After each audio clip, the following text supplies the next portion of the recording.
నమస్కారాలు తెలియజేస్తూ నిన్న ఏదైతే మన అందశ్రీ గారి 64వ జయంతి సందర్భంగా మన గట్కేసర్లో అతని స్మృతివన కార్యక్రమానికి రాష్ట్ర ప్రభుత్వం ఇక్కడ 2 ఎకరాల భూమి కేటాయించి సుమారు 4 కోట్ల రూపాయలు దానికి కేటాయించడం జరిగింది. అందులో భాగంగా ఇక్కడ ప్రభుత్వం తరఫున ఆ కార్యక్రమం ఏర్పాటు చేశారు. దానికి ముఖ్య అతిథిగా రాష్ట్ర ముఖ్యమంత్రి రేవంత్ రెడ్డి గారు విచ్చేసినారు. అందులో భాగంగా కూడా స్థానిక శాసనసభ్యులు మల్లారెడ్డి గారిని కూడా ఆహ్వానించడం జరిగింది. ఆ కార్యక్రమానికి అధ్యక్షత కూడా నియమించడం జరిగింది. పత్రికా కార్డులో కూడా కొట్టడం జరిగింది. అట్నే అక్కడ ఫౌండేషన్ స్టోన్లో కూడా స్థానిక ఎమ్మెల్యే గారి పేరు కొట్టడం జరిగింది. ఆ ఆహ్వానం మేరకు మా స్థానిక ఎమ్మెల్యే గారు ఇక్కడ ఆ కార్యక్రమానికి రావడం జరిగింది. కానీ వచ్చిన తర్వాత అక్కడ సభలో ఆ మీటింగ్లో కానీ అతని సభాధ్యక్షతను ఇవ్వలేదు.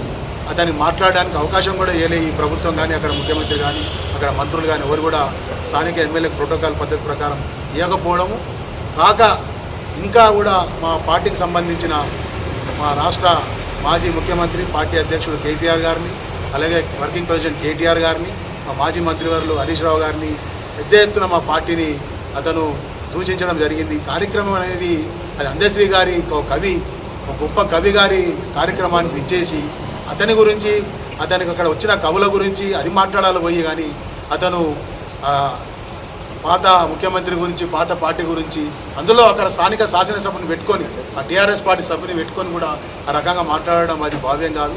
అది ముఖ్యమంత్రి గారికి తగదు, ఆ పార్టీకి తగదు. అక్కడ వచ్చిన ప్రజలందరూ కూడా, అక్కడ కుటుంబ సభ్యులు కానీ, కవులు కానీ, కళాకారులు కానీ వచ్చిన వాళ్ళందరూ కూడా ఆ ప్రోగ్రాంని మధ్యలోనే వెళ్ళిపోకుంటూ అతన్ని తిట్టుకుంటూ పోయి చాలామంది మేము అక్కడనే ఉన్నాము, చూసినాము. ప్రజలందరూ కూడా అసలు ఏం ప్రోగ్రాం పెట్టిండినా, అసలు ఏంది ఈయన మాట్లాడే మాటలేదని కూడా అక్కడ